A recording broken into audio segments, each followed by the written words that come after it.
Sam Darnold connects with Saquon Barkley, and we rank the Jets' all-time greatest rivals.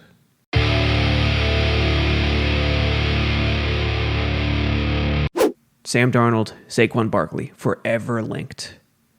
In the draft class, Dave Gettleman decided to go with the running back over the quarterback, wound up with Barkley and Daniel Jones instead of Darnold. Well, these two forever linked guys who even battled in the Rose Bowl once upon a time are now hooking up with the help of quarterback guru Jordan Palmer, of course. That's Darnold's boy. Darnold connects with Saquon Barkley and Christian McCaffrey. Yes, folks, Darnold is surrounding himself with some type of caliber running back. Throw Le'Veon Bell in there, and he's got the trifecta. First clip here for the people on YouTube. Darnold finds Barkley in the red zone on an in-cut, thanks to Devin Quinning at Instagram. Devin. I mean, Saquon Barkley could do it all. He's like Le'Veon Bell. The only thing he lacks is his blocking, his pass protection, as you saw with Jamal Adams last year, when Jamal Adams stole Daniel Jones's lunch right out of his hands. Not to be outdone, Christian McCaffrey then got in on the action with Sam Darnold. I took one second. And finally, Darnold showed us how terrible a route runner he actually is. Running, again, an in-cut, a dig here, to no avail. There you go. Well, really good arms, Darnold. Yeah, he should stick to the right arm. Not looking exactly like Tom Brady on the quarterback out of the backfield. I forget what play it was in the Super Bowl against Philly. The trick play where he just looked completely unathletic, which he is. Not exactly that level of unathleticism, but give him 10, 15 years. He'll get there. It's pretty much a certain guarantee. So Darnold highlights out of, I think they were in California now, after the 3-day training period Darnold put up with his teammates. That was a decent thing. The other thing to quickly call out, too, is Jamal Adams, who has Jets fans coming. Jets fans don't know whether they're coming or going with this guy. They are losing their mind every time Jamal Adams posts something, and you got to stop. Listen, we all know Jamal tries to be cryptic. We all know he's probably trying to play on your emotions a little bit. Let it go. The best thing to do is not play into it, not feed into it, not give him any energy, not give these social media posts any energy. This offseason, unlike the previous two, Jamal hasn't really commented on incoming Jets, free agents, drafts, rookies. Yet, it's all Dallas all the time. The latest example is CeeDee Lamb. Again, for the people on YouTube, quote, "Yeah, little bro is about to snap. I know they were both born in Texas. Unless I'm missing something, I think that's the only connection they have." But it's Jamal, quote, tweeting CeeDee Lamb working out in what looks to be a backyard with a Cowboys helmet and just shorts on. And Jamal, he's touching the nerve. He's touching a nerve with every Cowboys tweet he puts out. And it's gonna continue. On Instagram, he also posted a picture of him in a Jets jersey with the quote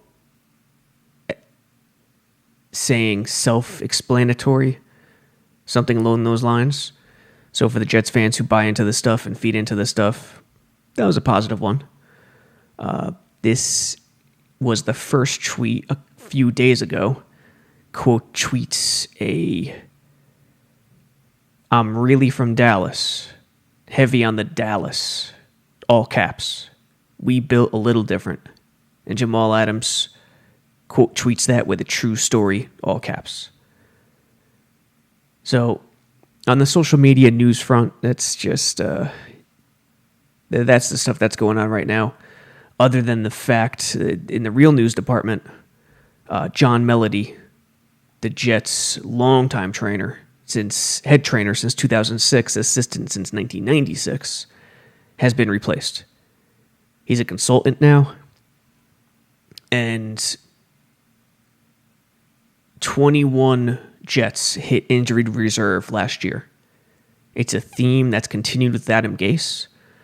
As we all know, Adam Gase, Ryan Tannehill, only played 24 games of a possible 48, 49 if you include the one playoff game. 3 years in Miami. And Gase told the media the Jets would look into it after the season. Interestingly, the move comes now in mid-June. By all accounts, John Melody is loved. He's not leaving the organization. He's still a consultant, but he's out of his spot. I guess the injuries to Mosley, Williamson, Herndon, Anunwa were just a bit too much to keep him around.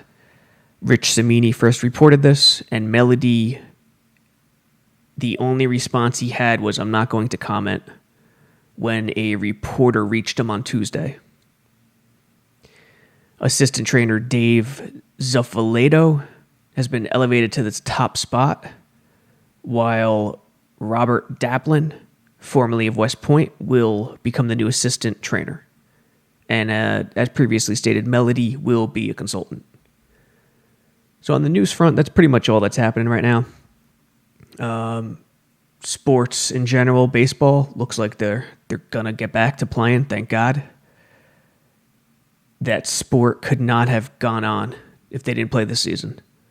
Manfred wanted a face-to-face with Tony Clark and the Players Association. They got that done. And John Heyman tweeted out that it looks like there will be a season. I forget the particulars, but it looks like that meeting saved a lot of baseball this season. Ranking the New York Jets' greatest all-time rivals. This is the big reason why we're here today. In this exercise, it's not just about the teams. It's not just about players. We threw everything in the pie. Players, teams, coaches, media personalities, everybody. In that regard, it's an interesting ranking to put together. You know, you're looking at the image, again, for the YouTube people, you're looking at the image. Tom Brady, Don Shula, Thurman Thomas, Victor Cruz, Bill Belichick, Dan Marino. Those are just 6 individuals of many who could make this list. And we're going to count it down right now. First, the notables. And the notables section is a decent list. You got the Pittsburgh Steelers, Cincinnati Bengals, and San Diego Chargers. The reason these 3 are here, each of these 3 teams have played the Jets twice in the playoffs. And considering, the Jets have made the playoffs, 14 times in total in their history. Teams, it's a decent thing to do to play the Jets twice with that few games. Pittsburgh, Jets are 0-2 against. Obviously, the 0-4 heartbreaker with Doug Bryan. And in the 2010 last playoff game with Rex Ryan, last playoff game the organization has experienced, both at Heinz Field. So Pittsburgh has been a thorn in the side of the Jets in January. You got the Cincinnati Bengals, who the Jets have played twice and have beaten twice. And you got the San Diego Chargers, who, again, lovely memories, both in San Diego. 0-4 before the Heinz Field disaster. and in 2009, which really didn't kick off the Rex era, but it cemented it after the Bengals wildcard victory. Others in the notable section, the Houston Oilers, who were an old school AFL team, remember? They really kicked off the AFL with dominance. The only time the Jets and Oilers have played in the playoffs was 91. But the Oilers' dominance in the AFL would rank up there and make them the New York Titans' lone rival. Jets finished second in 1960 in the first AFL season. And then they finished second again, one game behind the Oilers in 1967 when Joe Namath and the team was on the come up. So the Oilers in the AFL was a thorn. They were a rival for the Jets, and they definitely deserve to be in the notable section. Players in the notables, you got Jim Kelly, you got George Blanda, you got Darryl LaMonica, you got Len Dawson, you got Jason Taylor, Rob Gronkowski, Willie Lanier, Willie Brown, Victor Cruz, Bruce Smith, O.J. Simpson. Willie Lanier, remember, for some old school Jets fans, the most heartbreaking loss in their fandom is the 69 AFL semifinals. The Jets lost 13-6. It was 6-3 in favor of Kansas City when the Jets got on the 1-yard line. First down. Willie Lanier helped stuff the Jets twice on the ground. An incompletion mixed in as well. Jets had to settle for a field goal, tied up at 6. But then Len Dawson and the Chiefs marched down the field and scored the game-winning touchdown, 13-6 victory. If not for that game, and that was in Shea Stadium, if not for the Chiefs, the Jets could be two-time winning Super Bowl champions in Super Bowl III and Super Bowl IV. Instead of the Jets and Chiefs being intertwined as the two AFL teams who really helped create the merger, it could have been all Jets. It could have been Joe Namath. It could have been Jets twice. So remember that. That 69 AFL championship looms large. O.J. Simpson, the all-time leading rusher against the Jets. Why is he not in the top 14? Well, he played during a time when the Jets were terrible. 1970s for New York football, Jets and Giants. You don't even want to think about it. I wasn't around then. I couldn't imagine what it was like. Yeah, wait a second. I can. Because the last 5, 6, 7 years have been pretty similar with the Jets and Giants. But this is the reason OJ stays in the notable section, because it just really wasn't a rivalry. OJ would just run all over the Jets any chance he got. Number 14, Mike Francesa. Yeah, it's a weird one. Can you call it a rivalry exactly? Well, the way Merriam-Webster defines rivalry is this: one or two or more striving to reach to obtain something that only one can possess. What was Francesa and the Jets striving for that only one could possess during 2009 and 10? The limelight. Rex Ryan, new kid on the block, brash, wanted the attention.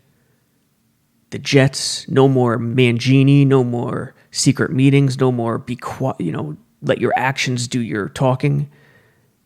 They rode Rex into this new era where they were brash, loud, unapologetic, and ready to take names. Anyone who infringes on Mike Francesa's territory, which is New York sports, becomes an enemy. Francesa gave the Jets such a hard time from Rex's arrival in 2009 to Idzik's departure in 2014 that he has to be on this list. He was such a pain in the ass. From his incompetent John Idzik rant to the infamous Darryl Revis interview to getting all over Rex about the Colts game in Week 16 in 2009. This guy just destroyed the Jets. Destroyed them. Any chance he got. When you go in there and you act like that, you just make it worse. And I'm telling you, the owner has to be cringing. You can't stonewall everybody that way. To go in there and waste 20 minutes of that time telling you how good everybody is when the team is a mortal embarrassment is a waste of time. He should have gone in there today, showed some anger, and said this is unacceptable, and we're going to make changes. We're going to bring in players that can play. We're going to get this turned around. We're going to find people who can play this game. To try and tell you, as he did, we're very close to winning. At 1-7, we all know that's not true. Number two, to tell you that you have good players and good coaches. If you have good players and good coaches, why are you 1-7? Then he told you every position's the same. If the man doesn't value the quarterback position, he should not be in a position of authority in the National Football League. In the National Football League, positions are not equal. You have to find a quarterback. He basically told you, we don't need that. We need to have every player, every position. That's how we win. Then he told you, I've won in the past. No, he hasn't. He was in Tampa when they won a championship. He had nothing to do with it. He was in Seattle. He was not ever in a position of authority. The guy's never picked a player before he got here. And you know what? You can almost say the same thing now after 2 years. Yes, he picked a couple of defensive linemen. Oh, hallelujah. Okay, big deal. They got to get a couple of them right. Look at this year's draft. The team is bad. The quarterback position, they didn't even tell you who the quarterback is. How could you this week go to Kansas City, which is a pit to play in, and play Geno Smith, and then tell me you're trying to win? The Idzik rant was warranted. There's no question about it. But the stuff with the 2009 team at the end of the season, it got a little personal. And knowing Mike Francesa, maybe he did it for ratings because what his job is to do, and he knows it. He's got that social media mind before there was social media. His job is to make you either love him or hate him. And with Rex Ryan and the Jets fan, he obviously went for the let's make them hate me route. Playing against a starter or a backup or whatever. I mean, for half the year, people have played against our backup nose tackle. You know, I mean, I don't think anybody's made note of that. You know, I know this is Peyton Manning or whatever, but he did play 3.5 quarters anyway. Oh, stop now. You know what? That's outrageous. You know, that is outrageous. You begged them to take their players out last week. You said you wanted it for Christmas. You begged them to take their players out. And now you're going to tell me, well, Peyton Manning played for 3.5 quarters, or we would have... What? Now to say you would have beat him. Boy, that is the essence of ingratitude right there. That is just a joke. Let me say this. For the Jets, for Florham Park, for anyone who wants to hear it, there is not a chance in the world the Jets would have beat the Colts if they had played. They were 14-0. They're on the moon compared to where you are in the NFL. They're 14-0, and they would have been 15-0 going away. See, that's where Francesa goes wrong. You could never tell someone what the outcome of a game would have been. The Jets were fortunate, but this is Rex Ryan. What's Rex Ryan supposed to do? Say, yeah, we were lucky, we would have lost the game? Is he supposed to say that publicly? Is he supposed to let his players hear that? No, he's in a tough spot. He got a gift. They accepted the gift. And he's got to play it in a way that keeps his players' mindset and emotions up. And guess what? It worked. They crushed Cincinnati the next week, beat Cincy in the playoffs, beat San Diego in San Diego, and then meet the same Peyton Manning Colts team in the championship game. So I guess the Colts weren't on the moon compared to where the Jets were that season. For these things and more, Francesa is the media member who makes the list, and it is well deserved. He could have been higher than 14, but let's not go crazy. Number 13, Peyton Manning. The Jets played Peyton Manning 3 times in the playoffs and finished with a 2-1 record. Remember, The Colts were in the AFC East up until the restructuring in, 2002? It was a 5-team division. The Colts go away, go to the South. Once the NFL gets to 32 teams. And they couldn't get rid of this guy.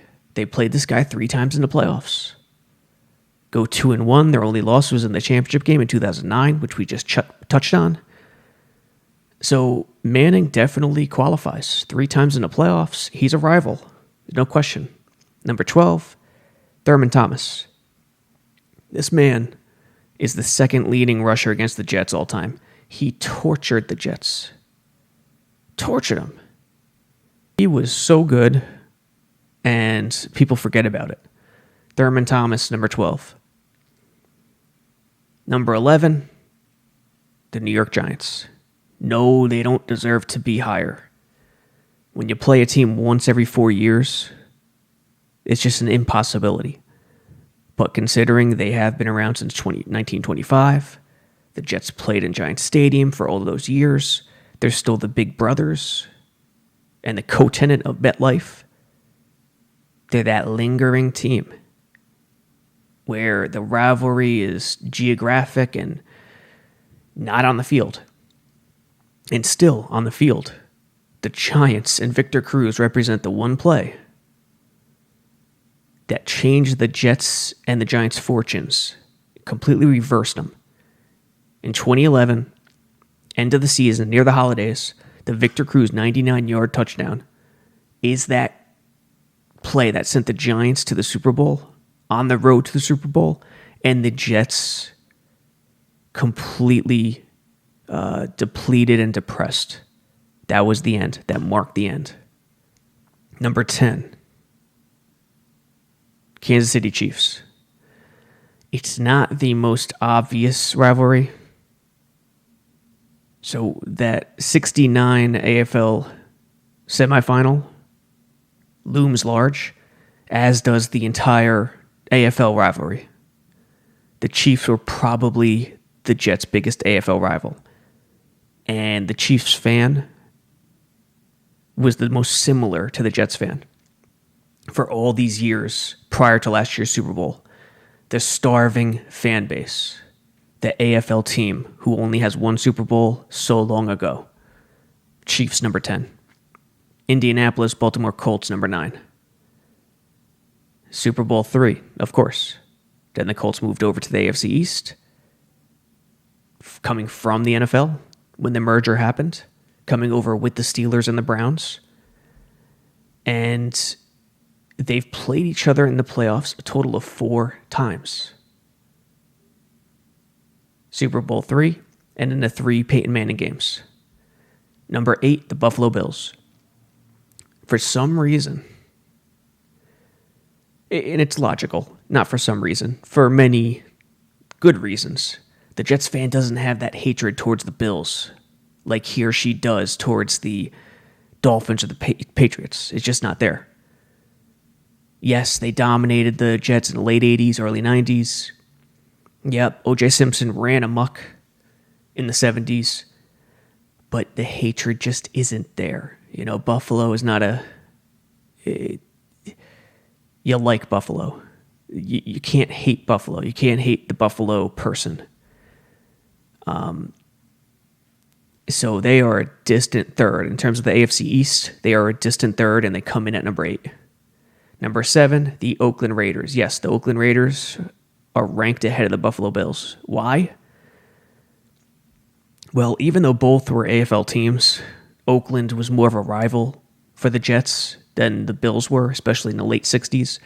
Jets had to go through Oakland to get to Super Bowl 3. And Buffalo wasn't really around then. They weren't really doing much. And in addition, while the Jets have only played the Bills, I think, once in the playoffs. Was it 81 when the Jets' first really good season since Super Bowl 3 in 81 was taken out by the Bills at Shea. A disappointing playoff game for the Jets. They've played the Raiders what was it, 3 or 4 times in the playoffs? A lot. Yeah, 4 times. Tied with the Colts with the most. You got the Heidi game. You got the Jets shocking the LA Raiders in 82. You got the 68 championship game, as previously mentioned. And then you got 2001 and 2002. The wild card and the divisional with John Gruden's teams. The Jets and the Raiders rivalry is a good one, even though it doesn't come within the AFC East. A lot of people will argue Buffalo against Oakland. Buffalo should be higher than Oakland. But I think because of the AFL connection, Buffalo was there too. But the Raiders were good when the Jets were good. The Bills were good when the Jets were not good in the AFL.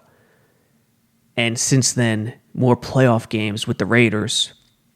I think the Raiders are ahead of the Bills. I think the Jets fan hates the Raiders more. Number 6, Tom Brady. He's not number 1, 2, 3. He has dominated the Jets to such a degree. While he should be high, especially because of the way he was introduced to the league, because of Mo Lewis, he's dominated the Jets so much. He should be just outside the top 5. Rival, it's more like Brady should thank Mo Lewis every time he sees him. Number 5, Don Shula. Don Shula, obviously Belichick too, but Don Shula was the coach the Jet fan hated to see the most, and it wasn't even close. First of all, he coached the Colts in Super Bowl III. Jets won, so you don't really build that hatred towards the guy. Then he hooks on with the Dolphins. 82, championship game. He muddies up the field down south, so the faster Jets can't get it done. They lose by 2 scores, A.J. Dewey, 3 interceptions, you know the drill. That was Don Shula.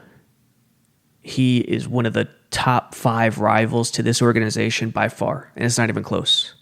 The hatred old school Jets fans have towards Don Shula is completely warranted. Number 4, the New England Patriots. A lot of young fans will have the Patriots number 1. They shouldn't be number 1. Yes, right now, who is the Jets' top rival? It's the Patriots. Because of what Brady did the last 20 years, because of Bill Belichick and his story, no question. But over the entirety of the Jets' 60 years, it's the Dolphins. The Dolphins, and we'll touch on it soon because the Dolphins are in the top 3. The Dolphins and Jets rivalry was more meaningful, more roller coaster ride-ish. It went up and down, unlike the Patriots. The Jets' only sniff of success was 2010, when they won in Foxborough, and 2002, when the Pats helped the Jets get in on the last game of the season. Number 3 is Dan Marino. It all started at the 83 draft. Jets could have had this guy. Could have had Dan Marino. Instead, they take Ken O'Brien. Everyone knows the story. Dan Marino goes on to torch the Jets for a career. But that doesn't mean the Dolphins torched the Jets. They went back and forth. Marino put up a lot of yards, put up a lot of touchdowns, but so did Ken O'Brien. Marino at 3 makes sense. We remember the 86 game, the shootout between him and O'Brien. In overtime with Wesley Walker. We remember the fake spike, which literally created a whole new play for the NFL. Number 2 is Bill Belichick. You couldn't write a crazier script than what happened with Bill Belichick and the Jets. For this guy to be with Parcells in New York with the Giants, get his opportunity in Cleveland, fail, follow Parcells to the Pats for a year, be named head coach at the Jets just to hold it for Parcells while he fought with Robert Kraft, allow Parcells to come in, be an assistant, and know he'd be named head coach when Parcells finally left, only to just completely say, no thanks, I'll screw you guys right now, and go back to New England? The best writer in the world couldn't think of that. And yet that's what happened. And yeah, Belichick has dominated the Jets for 2 decades. But because of that story and because of Belichick's hatred for the Jets, he has to be in the top 2 or 3. The hatred back and forth. Like, it doesn't matter if the Jets are a 3-win team in week 14.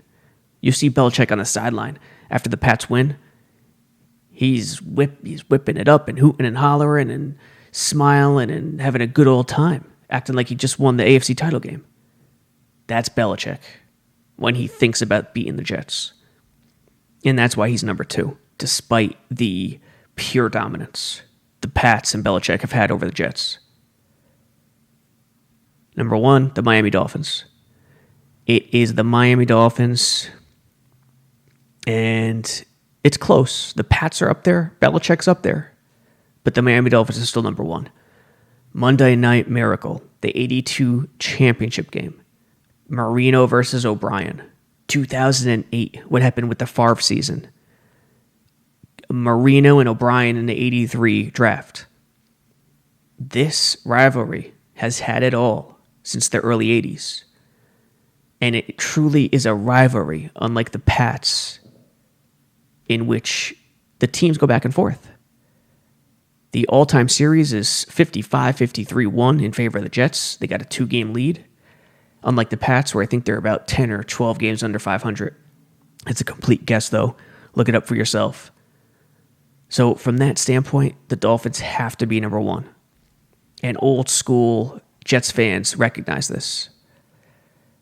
Dolphins won, and to me, it's not close. I take it back. It is a little close based on what the Patriots and Belichick have done, but I don't think you could choose the Pats. In other words, I think it has to be the Dolphins. Dolphins number 1, Belichick number 2, Marino 3, the Pats 4, Don Shula 5, Tom Brady 6, Oakland Raiders 7, Buffalo Bills 8, the Colts 9, the Chiefs 10, the Giants 11, Thurman Thomas 12, Peyton Manning 13, and Mike Francesa, the guy everyone loves to hate, especially the Jets, in 2009 and 2010 and 2011 and so on, is number 14. He rounds it out. Until next time.